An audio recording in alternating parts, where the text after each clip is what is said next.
Assalamualaikum warahmatullahi wabarakatuh.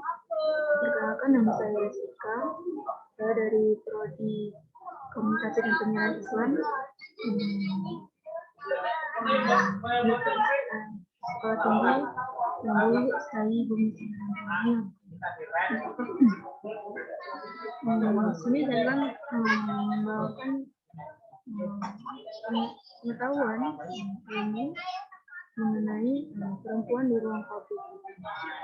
Kajiannya tentang Sayyidah Aisyah binti Abu Bakar dalam kitab Sahih Al-Bukhari. Ini merupakan skripsi dari Nur Ikhlas dari UIN Syarif Hidayatullah Jakarta. Jadi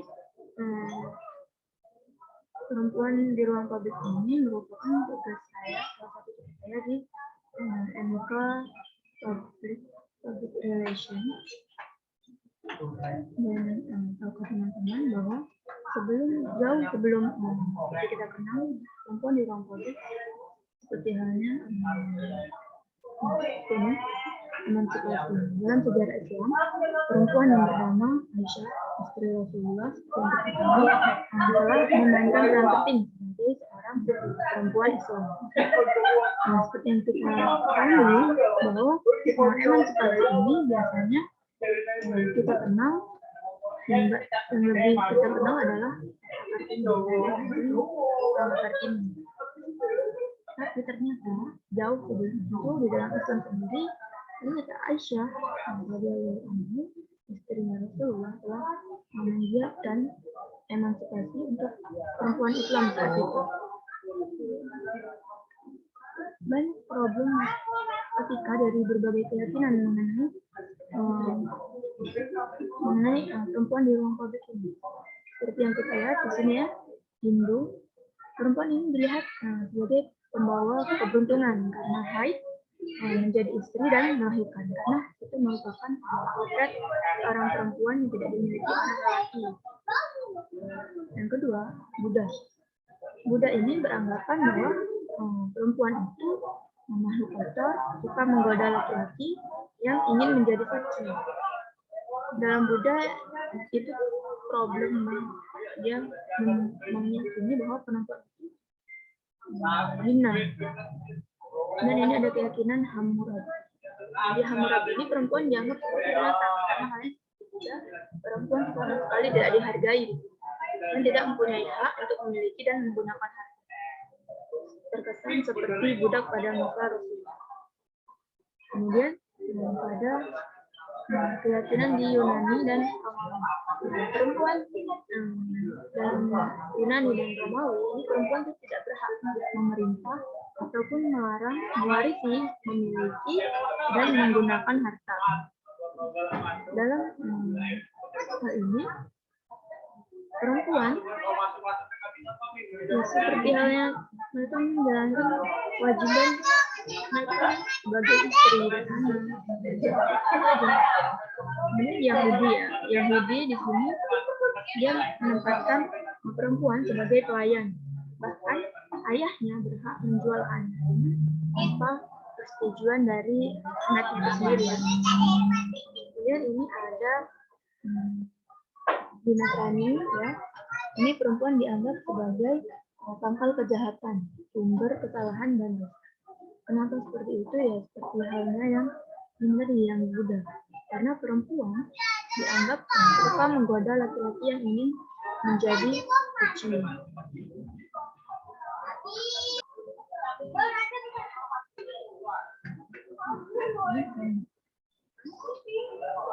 Oke, kita lanjut. Kemudian selanjutnya ini problematis dalam Islam. Dijadikan dalam keyakinan lain. Nah, dalam Islam, pemahaman keagamaan seputar perempuan telah menggambarkan larangan keluar rumah kecuali bagi dia yang didampingi suaminya jika ia sudah menikah. Para ulama berargumen bahwa hal tersebut disinyalir akan menimbulkan fitnah. Pendapat ini pun didukung dalam sebuah hadis yang diriwayatkan oleh Abu Daud. Ya. Dari Abu Sa'id, ia berkata, Rasul Shallallahu Alaihi Wasallam telah bersabda, tidak halal bagi seorang perempuan yang beriman kepada Allah SWT dan hari kemudian yang akan melakukan perjalanan di atas 3 hari kecuali ia harus disertai oleh ayahnya, saudara laki-lakinya, atau suaminya, anak laki-lakinya, atau kerabatnya yang lain. Nah, hadis ini apabila disalah tafsirkan terkesan mengikat dan memberikan ruang gerak yang sempit terhadap perempuan karena tidak mungkin sebuah agama mengajarkan keburukan kepada satu sama lain, baik laki-laki maupun perempuan. Padahal untuk memahami suatu hadis harus menggunakan banyak cabang keilmuan yang dikenal dengan ilmu fikih, al-hadith, seperti nasib waman al-hadith dan lainnya ya. Secara tekstual dan kontekstual, dan masih banyak ilmu yang digunakan untuk memberikan pemahaman yang konkret untuk menerapkan maksud real dari suatu hadis agar tidak terjadi kesalahpahaman dalam memaknai hadis tersebut sehingga tidak menimbulkan kesan yang menyebabkan sulitnya hukum Islam dalam memutuskan suatu. Dalam Al-Quran tersendiri itu telah dijelaskan dalam surat Al-Ahzab ayat 33 yang di sini artinya ya, yang artinya dan hendaklah kamu tetap di rumahmu dan janganlah kamu berhias dan bertingkah laku seperti orang-orang jahiliyah. Mendahulu dan dirikanlah sholat, tunaikanlah zakat dan taatilah Allah dan Rasulnya. Sesungguhnya Allah bersama bermaksud hendak menghilangkan dosa dari kamu, hai ahlul bait, dan membersihkan kamu sebersih-bersihnya. Quran surat Al-Ahzab. Menurut tafsir Departemen Agama dalam ayat di atas menggambarkan bahwa istri-istri Rasulullah SAW agar tetap di rumah dan keluar rumah bila ada keperluan yang dibenarkan oleh syara. Syara itu seperti syariat ya. Perintah ini juga meliputi seluruh mukminat. Artinya, Departemen Agama memberlakukan makna ayat di atas bagi semua perempuan. Dalam kitab tafsirnya, Ibnu Katsir menjelaskan bahwa perempuan mukmin lebih baik banyak berdiam diri di rumah dan boleh keluar jika itu karena urusan penting dan diperlukan. Misalnya ke masjid untuk sholat dan sesuai dengan syarat-syarat yang telah ditetapkan oleh Rasul. Ruang gerak perempuan yang diperbolehkan adalah pada lingkup ibadah dan peristiwa-peristiwa yang urgent. Yang penting, di penafsiran yang agaknya terkesan memihak ini justru kurang diterima dalam konteks budaya saat ini. Saat ini kita sebelum perempuan telah banyak kegiatan di luar, sama seperti halnya laki-laki. Para peneliti pada umumnya menegaskan banyak masyarakat Muslim telah termanipulasi riwayat yang tidak otentik seperti ini. Mereka salah memahami teks agama sedemikian rupa. Tersebut dapat menciptakan mentalis primitif yang juga dijumpai di Eropa pada abad pertengahan. Jadi hal ini disebabkan citra perempuan dalam Islam telah didistorsi oleh penafsiran yang subjektif sehingga terlihat tak adil kepada perempuan.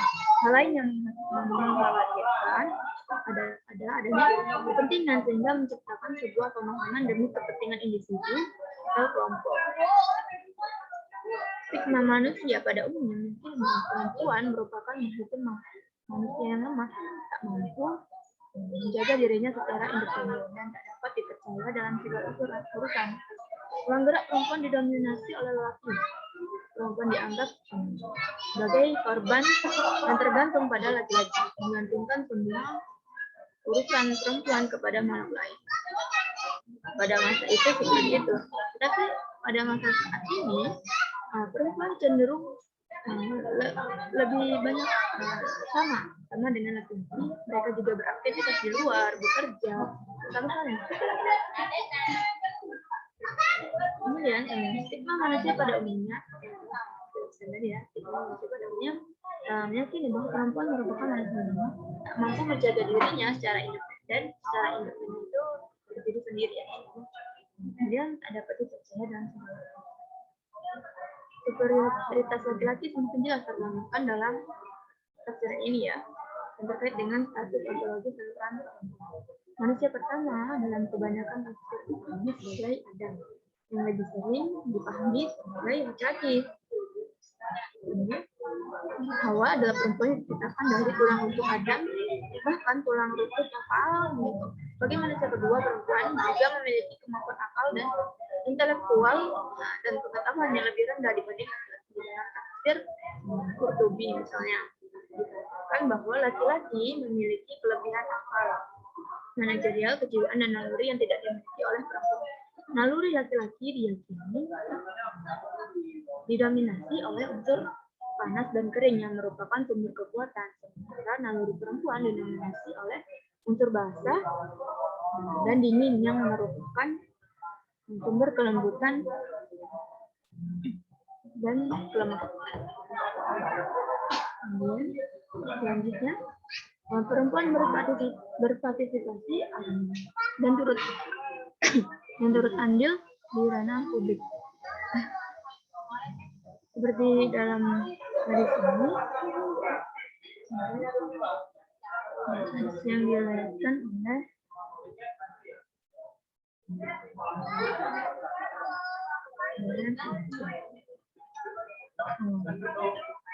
dalam sebenarnya di perempuan di ruang publik sudah digambarkan oleh Aisyah, istri Rasulullah. Dia perempuan pertama yang secara tidak langsung mempraktikkan bahwa perempuan bisa berkiprah di ruang publik. Seperti ini dalam hadisnya dan riwayatnya, aku melihat Aisyah dan Ummu Sulaim sibuk melayani pasukan. Mereka menyusunkan baju pakaian sehingga kelihatan gelang-gelang kaki mereka. Dengan langkah cepat mereka mengangkat jirba air untuk memberi minum pasukan Islam. Hadis ini dipahami perempuan di ruang publik sudah ada pada masa awal Islam, seperti yang dilakukan oleh Aisyah dan Ummu Salamah ketika perang. Hal ini tentunya bertolak belakang dengan anggapan yang keliru mengenai perempuan, bahwa perempuan dulunya hanya berdiam diri di rumah. Hadis ini salah satu sekian banyak hadis yang menggambarkan keadaan perempuan pada masa awal Islam, khususnya tentang perempuan di ruang publik. Selain itu, Aisyah juga dikenal sebagai transmitter, maka ajaran hadis Nabi dengan model pengalaman sebagai aktivis lapangan semasa mendampingi Rasulullah SAW. Mungkin sekian yang bisa saya sampaikan. Semoga teman-teman bermanfaat dan apa yang bisa saya sampaikan bermanfaat. Saya akhiri. Wabillahi taufiq wal hidayah. Wassalamualaikum warahmatullahi wabarakatuh.